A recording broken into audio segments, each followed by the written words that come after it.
Welcome to the Limitless Ladies Network series, where we are a network of women that are limitless in sharing lessons to advocate and drive insightful, empathetic self-care.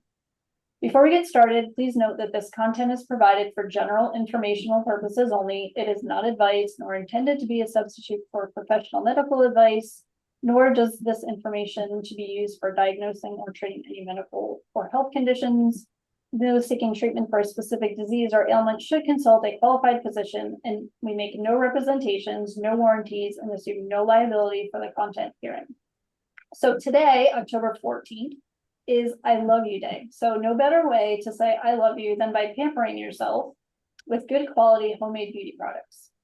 So before we actually delve into some of the awesome beauty products that we have with Amber and Sami today, I wanted to just share some important information about toxins that might be lurking in our actual current beauty routines. There's actually no category of consumer products that is subject to less government oversight than the cosmetics industry and our personal care products. With our skin being the largest organ that we have, I think that it's pretty important that we should do everything we can to protect it by purchasing safe products. So I did a little bit of research prior to us holding this session today, just to give us some information as to, what actually is hiding within some of our products. And I came across that there are actually toxins, not just environmental toxins that we would think about, like pesticides and things like that out in our environment, but actually we have those in our foods, which we'll talk about in another webinar that we'll be doing, and also in our personal care products, which is what we're here to talk about today. And of course, women use quite a few personal products, on average about 12 per day, that contain a staggering 168 different chemicals that we put onto our body. And according to a recent podcast I listened to for The Doctor's Pharmacy by Dr. Hyman, there are approximately 287 known environmental toxins that are found in the umbilical cords of our newborns, believe it or not. Many of which have been actually banned for decades, like DDT. Shocking, right? And 217 of those chemicals are actually neurotoxins that can damage our brains. So pretty important stuff that we're talking about today, but also wanted to give alternatives. So another article that I found, which gives a little bit more detail, was published by the Good RX in just recently, July of 2024. They identified that there's actually 10 or 12 chemicals rather to avoid in our personal care products. And I'll share that via link shortly that will give you that full reference so you can read through all of them. I'm not going to go through all of them because personally, I probably can't even say half of them. But I did want to point out at least the top 3 that I think are pretty important ones that we should be aware of in our everyday products. Number 1 being parabens. So those are found in many of our cosmetic products on the market today. They're considered an endocrine disruptive chemical, or EDCs. And for the National Library of Medicine, they have been linked to the development of breast cancer. These specific chemicals can be essentially something that mimics our actual own body's hormones, which is why they can cause so much damage. So anyone that's exposed to these chemicals can damage them in our unborn children and our reproductive system. Secondly, would be plastics. So we always think of plastic as being something that you're drinking from, or maybe you put your food within, right? Or plastics that might just be around your house and that you're touching. Well, those bisphenol A's, and I probably said that incorrectly, but BPA, everybody knows it as, is actually found in our plastic containers and water bottles, but it's also in the ingredients that we put on our face and on our body. So those, along with phthalates, are another chemical that also contain plastics. They're like a binding chemical. And those are found also to be disruptive to our skin and to our body. Once those are in our systems, they basically bind to our hormones, and then it just causes all kinds of chaos. And those can also be linked to various different cancers. And the third most important one that I found was aluminum. So yeah, it's not just aluminum foil that you put your fish on to cook. It's actually something that you use as an astringent or skin cleanser. Most people use it because it has its antibacterial properties. But it's also used in antiperspirants and deodorants, which all of us typically use so we can smell great. But it's also been loosely linked to breast cancer and Alzheimer's disease. So as you're looking through your beauty products, it is super important that you actually try to read through what's the ingredients in some of those. And I know as we go through our discussion, we'll be talking about some of those aha moments. But it is super important that you actually do a little bit of research in what it is that you're using. And one of the great sites that I use is the Environmental Working Group website, EWG. And for that, they actually have a whole skin deep area where they do their own research. And it's great because it's not, by any of those major companies that are kind of backing a lot of the products to promote them. They do their own independent research, and that's where they find a lot of these hidden chemicals. And they also have an app that I use, and I highly recommend that anybody download that mobile app so that you can use it for, checking out what products are harmful or not, because they rate everything 1 to 10. And I'll actually post that right in the side so you guys can kind of check that out and download it. Do you mind if I jump in, Tammy? Absolutely. So one of the things about the chemicals, and you're right, Environmental Working Group is a great website. That's where I started my, investigation journey. But to go back to the chemicals that you were talking about, kind of the top three.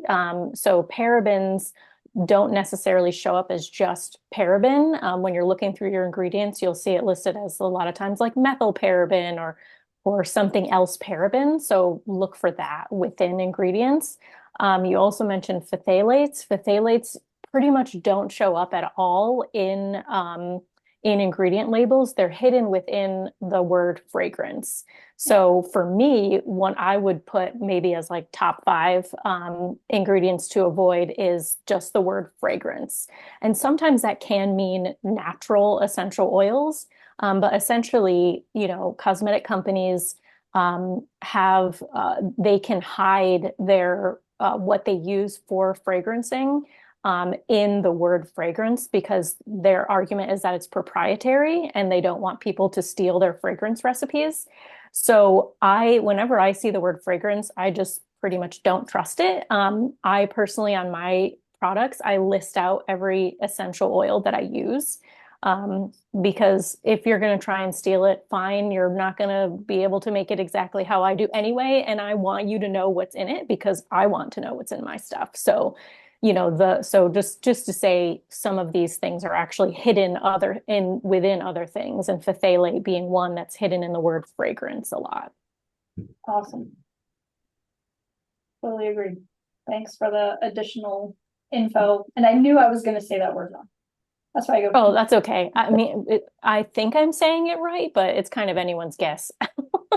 The acronyms are much easier, right? You just do some letters. I've actually always heard it as phthalates. So there we go. Yeah. So I heard it the way that you had originally said it. I've never heard it phthalates. Yeah. Well, It's spelled weird. It's got a PH and then a TH. Yeah. So you go, oh, wait, how do you do that? But I've always heard it pronounced phthalates. Phthalates, yeah. There's a lot of silent letters in there. Yep. And I'm sure that has, multiple different versions of that as well. That's the lovely thing about all of those ingredients as you start reading through them, right? Like you said, they always hide something in there, or they call it something else and they do variations of it, and then it ends up being just some nasty chemical.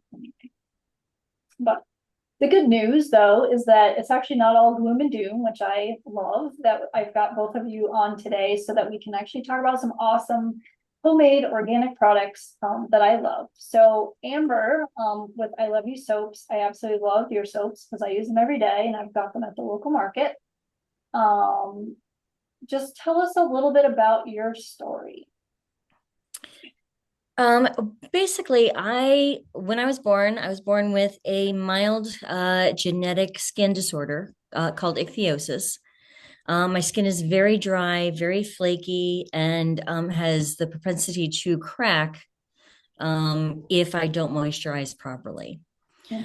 And I've struggled my whole life trying to find products that would work with it, trying to find anything that would keep my skin comfortable. During the pandemic, when we all had lots of time to sit around on the computer, I started doing some research. And I had years ago thought about making soap. I had moved out to Colorado, was trying to figure out what to do with my life, thought about getting goats. I'm like, oh, I could make cheese, I could make soap. I ended up getting alpacas. So you can't really make soap with alpacas. Um, but then during the pandemic, I was kind of sitting there and kind of the idea of making soap came back to me, because I had lots of time on my hands and started researching it. And I and then seriously researched it and came up with a recipe that is has helped my skin significantly. It you get out of the shower and you put lotion on. I had to immediately put lotion on before, and now there's actually been times I'm like, oh, I forgot to put lotion on, let me go do that. um and basically it's amazing how the difference in buying soap at the store versus something that's more natural and skin friendly can be. It's like night and day. So a lot of times they say, research is really me search. Hmm. And that's basically how I got into doing the soaps. And I've got all my little soaps that help my skin now. And it's really opened my eyes to how important what you use and what you ingest, what you use on your body really makes a huge difference. Absolutely. I mean, it is the biggest organ, right? So you're going to use Yeah, it every day, sometimes multiple times a day. So, yeah. And it's the one that gets the most beat up from the weather and the sun and the dryness. I lived in Colorado for 14 years. And aside from my hair, which all broke off because of the dryness and the heat, my skin was what I was so much aware of that yeah, I hadn't been back when I lived back east. yeah, Uh, dry. yeah, yeah, it just sucks the life out of you, and you need to nourish it properly. Totally. So why I love you as the name? Oh, at the time when I started the business and in the pandemic, I was in a relationship with someone who was deaf. Oh, So I thought we were starting the business together. It was in honor of that. And I had been a big part of the deaf community because of that relationship. Uh, so when that relationship ended, I felt very weird because now I'm a hearing person appropriating the I love you symbol from the deaf community. I've had a couple friends, deaf friends, say, well, you came by it honestly, which I kind of go back and forth on.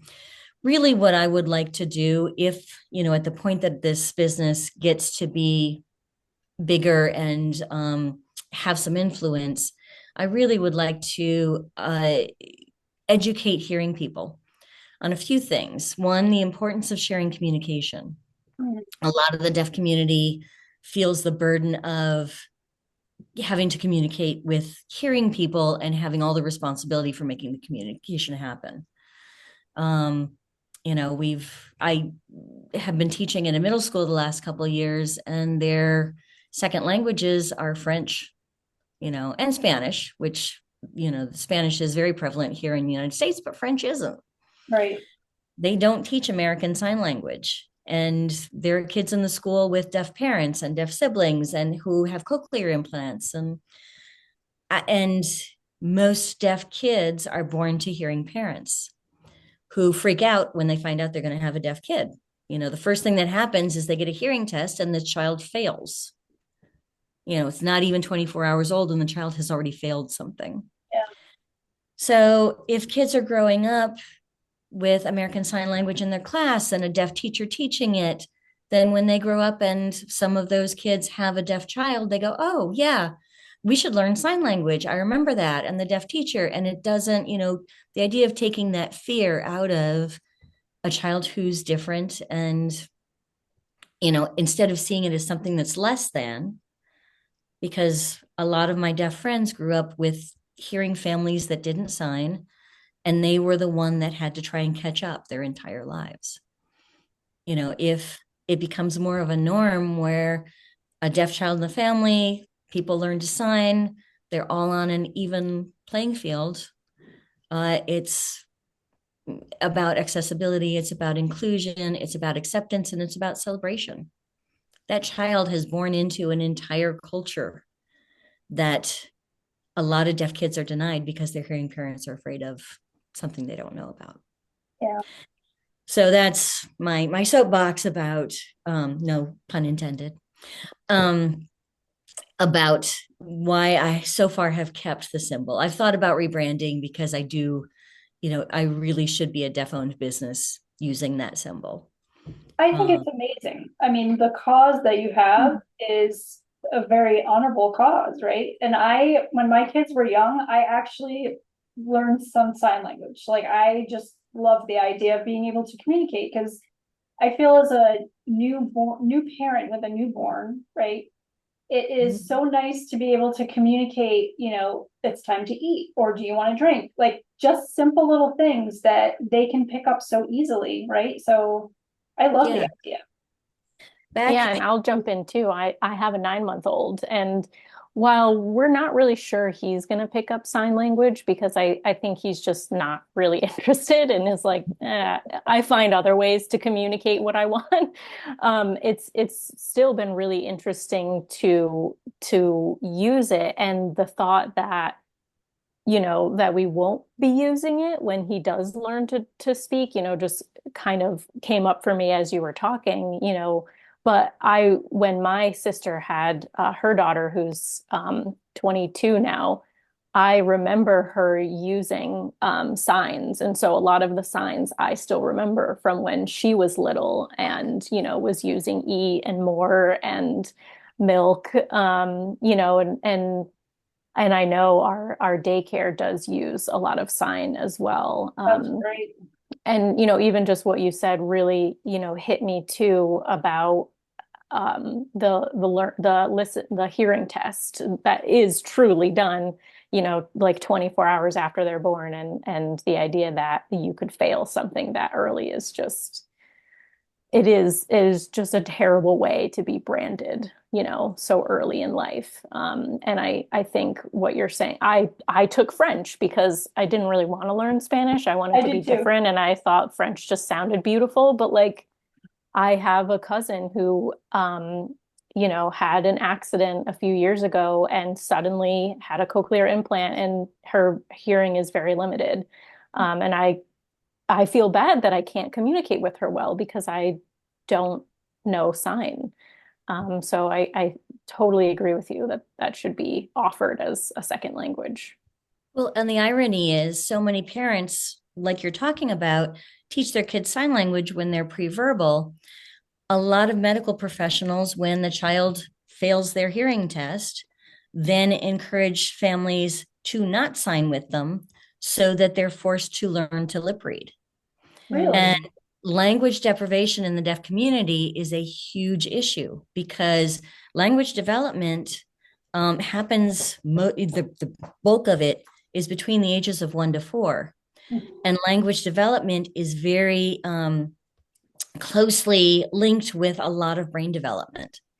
If child doesn't have language, then it also, he or she have a lot of issues then later on with things that those pathways that did not get formed early on. Right. And so that doctors are saying, oh, teach your baby sign language when, until they can learn to speak. But then the minute it's a deaf child, they are So discouraging. interesting. Wow. And it is a huge issue with doctors who are uneducated about deaf culture, deaf, what actually is good for a deaf child. Wow. That's very sad to hear. Yeah. Yeah. And hearing people, it's not, it doesn't affect me. Right. And Yeah. there was actually back in, I don't quite know the dates, like the 1800s or something like that, off Cape Cod. I think it was Martha's Vineyard Island that had a large deaf population. And because, it was back when travel wasn't as prevalent, they met each other and got married and so there was a very high prevalence of deaf individuals. I think it was on Martha's Vineyard back a few centuries ago. And so deaf, hearing, everybody signed. And there was no accessibility issues. There was no limitations. Everybody signed and could communicate in English for some of the hearing people, depending on, but everybody could communicate in sign language. Yeah. And so everybody was on equal footing. And that's, yeah. So anyway, that is the purpose of my brand. Originally, it was just in honor of the two of us, but in moving forward, I would like to, and this is key, not help the deaf community. I want to help the hearing community get educated about the importance of accessibility. Deaf community doesn't need me to help them. They got things going on. Yeah. The hearing community were the ones that are missing out. Yeah, totally. I mean, and I really enjoyed signing with my kids. And like you said, they start talking and then you just do less of it, and then of course life changes and you don't actually get to do it as often as you like. But I'm right now working in an elementary school, and at lunchtime, the kids hold their hands and it's all the way across the cafeteria. I've taught them, water. I've taught them, differently, throw stuff away, so that I don't have to walk all the way over there. And they look at me and they go, and I'm like, random kids. Yeah. Like every little bit I can just kind of put in there. However, and when I was at the middle school, I did an ASL club, American Sign Language Club. And the first thing I said was, I am not qualified to teach this. And I said, why? Because I'm hearing. If you're going to learn American Sign Language, you need to learn from a deaf teacher to honor their culture, honor their language, and learn it properly. So many hearing people out there are, on TikTok and all that, teaching sign language, and they're doing it wrong because they're not living the language. Yeah. And also, there's accessibility issues with people hiring deaf people. So why would hearing people get the ASL teaching jobs? Right. So, anyway, again, my soapbox, but that is part of, along with, trying to do a natural product, something that's good for the skin. I also would like to help figure out how to make our everyday lives more inclusive. Yeah. Well, hopefully this video will help with some of that education. Yeah. That's kind of the purpose of what we're doing here, is just to educate people on various different topics. So that's awesome. Yeah. Great. Every new person that just kind of gets that in their head going, oh yeah, it was one more person. That's right. Absolutely. All right. So Sami, tell us about your awesome products that I was so happy to find. Yeah, thank you. And thank you for sharing, Amber. It's interesting. My brand kind of came out of, well, sort of a breakup was happening at the same time. So I feel like there's just some interesting, kind of crossover there, but not quite in the same way. But essentially I kind of, I have always been an entrepreneur. I've always been crafty and a maker. I've always wanted to be an entrepreneur, I should say. I was selling, Avon products for a while and like not doing great with it. Like I was selling to friends and family, and that's pretty much it. And one day I just kind of was reading the ingredients label on, my body wash and realized I couldn't pronounce, most of the things there. And that led me to the EWG website, where I just kind of researched and found pretty much what you found, Tammy, that there's just a lot of really nasty things in our products that we are using on a daily basis, multiple times a day. And so I kind of started, I think I started with like sugar scrubs because they were pretty easy to make, and went from there. I have dabbled in making soap, but I am not great at it, mostly because I'm not patient enough. And soap has to cure for so long that I'm like, that's just not for me. I can't plan that far in advance. So, and I tried and kind of like tried to fancify things and like, add all kinds of colorants and herbs like way too early on, and was like, you know what, I'm just gonna let people who are really good at this do this, and I'm going to stick with the stuff that I'm good at, and I will support other people who make natural soaps. Because I get asked all the time, like, oh, do you have soaps? And I'm like, nope, it's just not in my wheelhouse.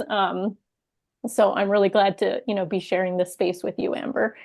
But so I kind of started making things and selling them, and that kind of launched into an Etsy shop. And then I got to a point where I wanted to be serious about my business and realized that I wasn't really making money. It wasn't profitable because I didn't really know what I was doing in terms of pricing. So then I, educated myself on, pricing and better business practices. And so I rebranded and relaunched Florapothecarie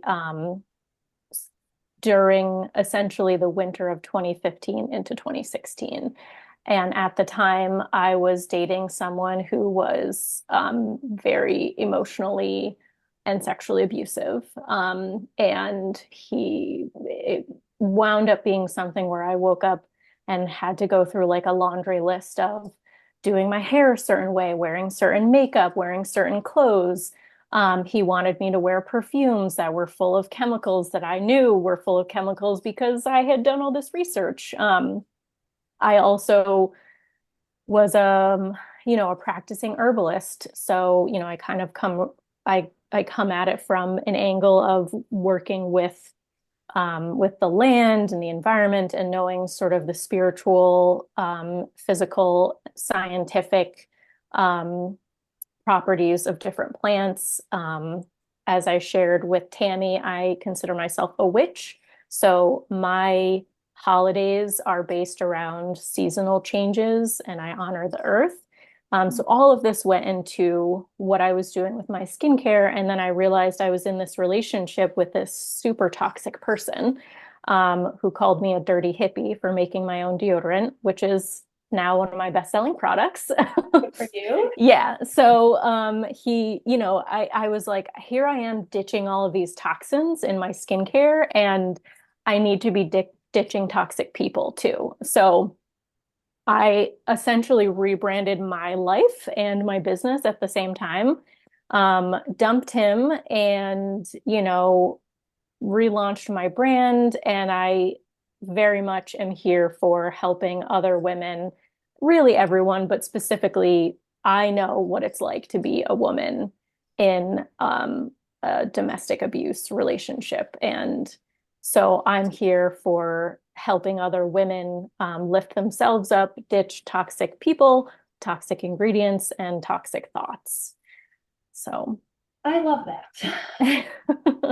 thank I mean, you. that's kind of like my whole mission, because I know we've talked separately, right, about some of the things like the domestic violence, because I'm also a victim, just from past experiences, and just making connections with this whole Limitless Ladies Network has been kind of really eye-opening to me, I think, in terms of, the connections that you can have with other women, but also, how many women have just been exposed to those types of toxic things, right? We talk about toxic chemicals, but there's also the issue of toxic people. So I applaud you for, getting rid of a toxic person from your life, because that is a lot harder than just, throwing away your bad products, right? Yeah. And it is Domestic Violence Month, I have to say. So, good that we're talking about those kinds of things like a little bit. And I actually have a webinar on Friday where I'm digging deeper into that on domestic violence, with some professional women to kind of give some strategies on that stuff too. So yeah, I applaud you. Yeah, it is. That's a big step. Thank you. And I do share it because, I've talked about my business before, and I was on an interview with NPR a couple of months ago, and my family listened and they were like, did you have to talk about that stuff though? And I was like, yep, absolutely I did, because that's my story. And because too many women find themselves in this situation, I would have never thought. I'm very headstrong. I'm very independent, and I would have never, no one would have ever guessed that I would be in a relationship like that. And I think it just happens slowly over time And suddenly, like what happened to me, I woke up one day and was like, what is happening in my life? Like, this is not okay. This is not love. Right. So, so it's absolutely part of my story. And I want to share it because I want women to know that they're not alone and that this happens and they can get out. I was very lucky that I had a lot of support around me, to help me. And that's not always the case. But so I'm really glad that you are going to be having a webinar about that because we do need to hear about it more and we need to know the kind of support that's out there when we don't have it in our own systems. Yeah, because it definitely is not generally one thing, in my experience. I'm like eye open to a history of relationships that over and over and over, right? Like you just don't realize, well, why am I with this person? Or, I guess that's just the way I'm supposed to be treated, right? And then you're like, well, no, not really. We accept the love we think we deserve. Yeah. Well, and part of abuse is the abuser isolating, Yes. from everybody else. So the idea of being online and being able to see, oh, there are resources. Oh, it's not just me. Oh, I'm not crazy. I've been gaslit. Oh, okay, I don't have to live this way for the rest of my life. Yeah. It's, any little bit of information that we can get out there, it increases the chances of somebody will see what they need Right. to get out. Absolutely. So I love that there's also just mission behind both of our businesses. And that's all three of our businesses, really. It's like that, but that's very typical of women-owned businesses. Yeah. Yeah. We do it for a reason. Absolutely, right? It's not worth it unless you're passionate about it. Then it's just a job, right? So if you're not doing what you absolutely love and are passionate about, then it's not going to succeed in my eyes, right? I mean, I've had multiple jobs in my life and some I did good at and some not so great. And either because the people were toxic that you work with or, just that you didn't like what you were doing. But when you own the business and you can put all of your heart and soul into it and it's driving a mission behind it, right? Awesome. It's also a lot of work. So you definitely have, I mean, I also, do branding and marketing. I'm a branding and marketing, what's the word I'm looking for? Yes, I guess guru is fine. Consultant is what I was thinking. And one of the things that I say is like you have to know your why because there's going to be times where you're filing your taxes and it's like trying to keep up with your bookkeeping and all the things that aren't that exciting to us, artistic creative types that you're like, why am I doing this? And then you go back to, oh, right. Okay, this is why. So that's important. Yeah. Sure is. So for each one of you, what is your best-selling product? I'll go first. I have a oatmeal milk and honey. So I do exclusively bar soaps. I don't do any of the body washes. Basically, when I looked into it, it said make a bar soap and then shred it and dilute it and put it in a plastic bottle. So a lot less product, basically people are buying when they're buying body washes, they're buying water. So I do exclusively bar soaps. And I wish on a webinar you could actually like smell. I know, because that's the hardest part, right? But it is the softest, just most delicious scent. That sounds amazing. And then I infuse it with oatmeal. So there's a little bit of extra. Most of my soaps are just the soap. Some have a little floral on top, but the oatmeal milk and honey is infused throughout with the oatmeal. It's a little exfoliant. Sitting here going, oh my God, I'm getting distracted because I'm sitting here smelling it while I'm talking about it. So I have a few that, I have one that's a little bit more fancy, which I call Girl on Fire. It's a blend. Everybody just kind of goes, oh, and smells and goes, oh, what's this? But I always go back. My favorite and my best seller is the oatmeal milk and honey. And what's the milk that you use? It's actually part of, it's just a basic, I don't want to give too much away, but it is part of, it's just basic. I don't use alpaca milk. A lot of people Okay. ask me. I wasn't sure if it was like goat milk or something. No, no, it's no, I just use a basic. I don't have Special goats. blend, it's okay. You don't have to give away your secrets. It's all right. Yeah, well, and there's so many people out there doing goat milk soap. I'm like, I don't want to be one of those, you know. Yep. It's um yeah, but anyway. Awesome. And then yeah. But anyway, that's one of my favorite ones. That is a And then good of one. course I I do like like a the lot. lavender one myself. What's that? I like the lavender one myself. Yeah, that's another one that I have here. Lavender is always, it's so calming, it's so refreshing. And it brings up a lot of memories for people. Lavender has been around, and it's not something funky and different like the girl on fire. It's something that brings back memories. Because lavender has always been, it's been in sachets, it's been, lavender buds are all over. I have a whole bunch of lavender seeds, and I'm like trying to figure out when is the best time to plant them, because I want to have lavender here Me at my house. Me too. And yeah, so that's another one of my favorites. Nice. I've Sami, never had success product. planting lavender. Oh yeah, well there you go. I'm like, I try so hard to be a green thumb, I feel like fraudulent otherwise, but it's just like I can't do everything. I will say we have a great like small garden that most years is pretty good. This past year, just the weather was so bad. Like it was so rainy that pretty much everything died. But we grew a ton of jalapenos, so my husband's happy. He can make lots of salsa. Nice. Um, my favorite product, I don't even think I said the name of my business. It's Florapothecarie, which is not great for me to not say that. You I was did, like, well, actually, you did. oh, okay, good, good. So Florapothecarie, it's all one word. And yeah, so my best-selling product is difficult because it kind of depends, on the season. I'm sure that's probably the same for you, Amber. But the deodorants are definitely high up there. So I make one with baking soda, which is of course a great deodorizer. But some folks have sensitivity to baking soda when used, repeatedly in our super sensitive armpits. I am actually one of those people. I used it for a really long time, and then one day it just started getting like red and irritated in my armpits. So I switched to my baking soda free deodorant, which uses arrowroot powder, um, and what's the other thing that I use in it?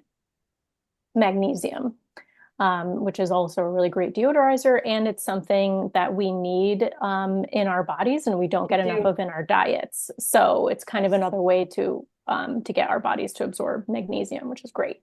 So that's actually the one that I use. And then other than that, probably my daily skincare. So facial care is kind of the bread and butter of Florapothecarie.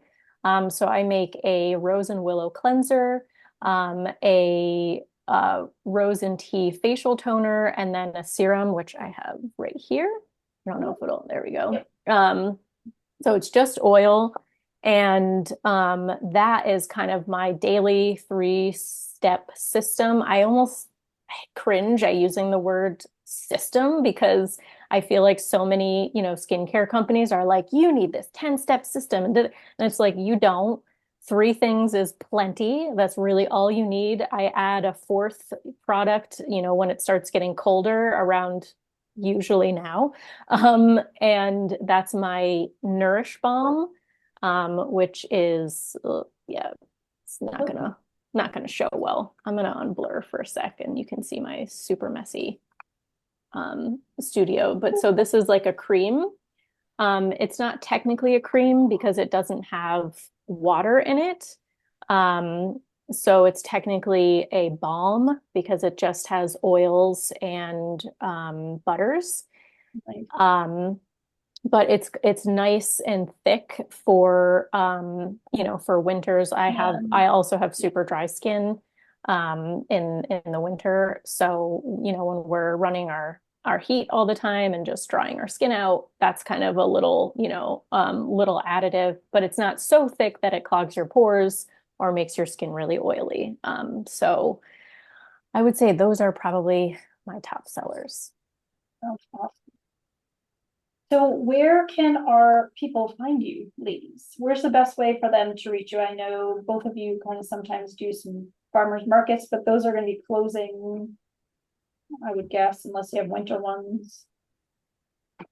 There are, I mean, there's the holiday craft fairs coming up, but they're, like I do in the summers, the Colchester Farmers Market, and that's easy to say. It's like every Sunday, 9 to 1 in the Colchester Green.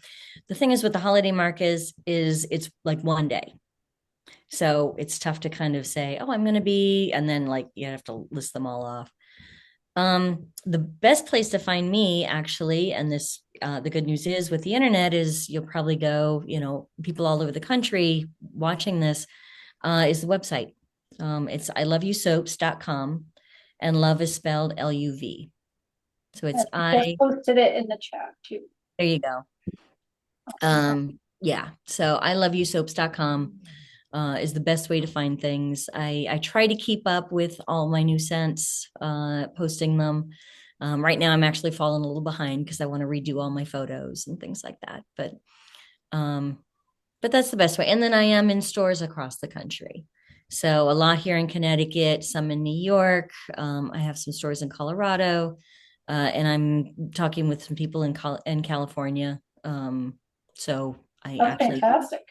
yeah, I might actually be coast to coast pretty soon. That is awesome. Yay. So if anybody out there, wants to buy my soaps at their local store, go in there and say, so do you carry I Love You soaps yet? No, here's the website. They do wholesale. Yeah, that's awesome. And then your local store will carry my soaps and you don't have to pay for shipping.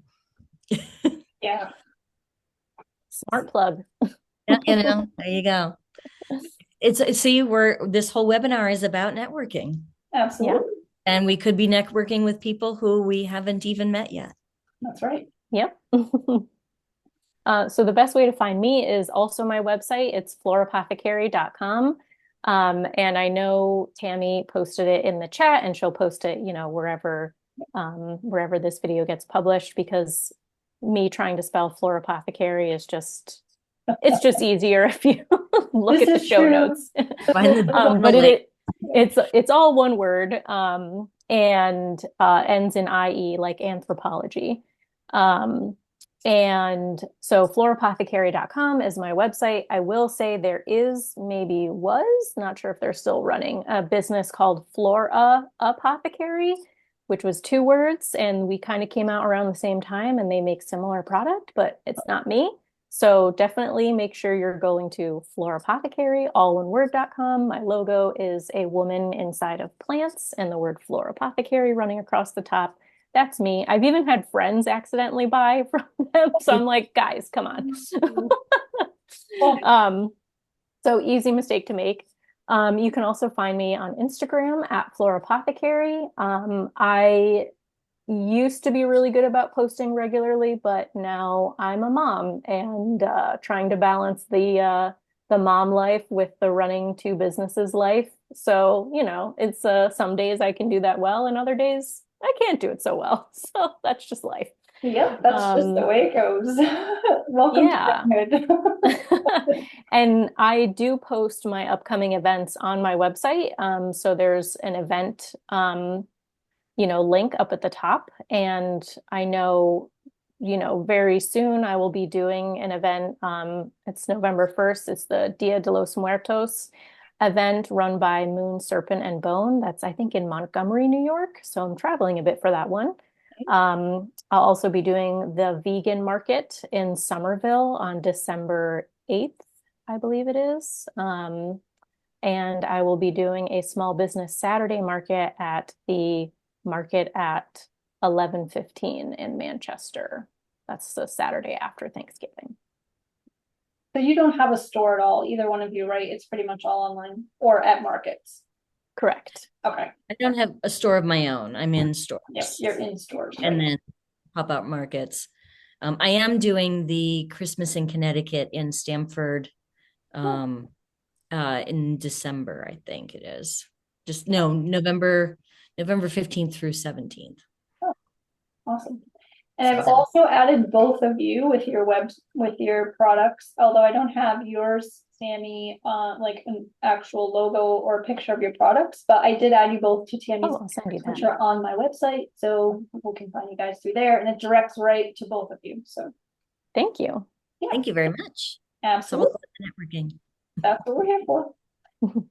All right. Well, it's not quite an hour, but I figure I can. I don't think we have any questions from anybody. I don't see anything that popped in. And that's okay. It ends naturally where it ends naturally. Exactly. Yeah. So I just want to thank everyone for joining. I want to thank both of you ladies for joining me in this lovely mission to educate women and kind of get us all uplifted and more holistic in what it is that we're doing with our bodies and minds and spirits. Please, thank you for having us out there to make sure that you sign up on our website at limitlessladiesnetwork.com. And I am also a autoimmune nutrition specialist. So I also help clients to detoxify their bodies and get rid of some of this stuff. So if you're interested in any of those services, you can also reach out through the contact us. And I'm on the directory of the website as well. And just sign up to get other informative webinars like our next one on Friday for domestic violence, which I am hoping will be a great one. That's actually sponsored by the Seroptimus of International Romantic, which I'm on the board of directors and happy to be partnering with them for that particular series. So that's going to be an awesome one. Thank you, ladies, and enjoy the rest of your day. Hopefully you guys get the day off. Yes. Finally, finally some downtime. Awesome. Thank you both. Thank you, and I Tammy. will be in touch soon. Thank you for organizing this. You're yes, welcome. thank you. Take care. Bye.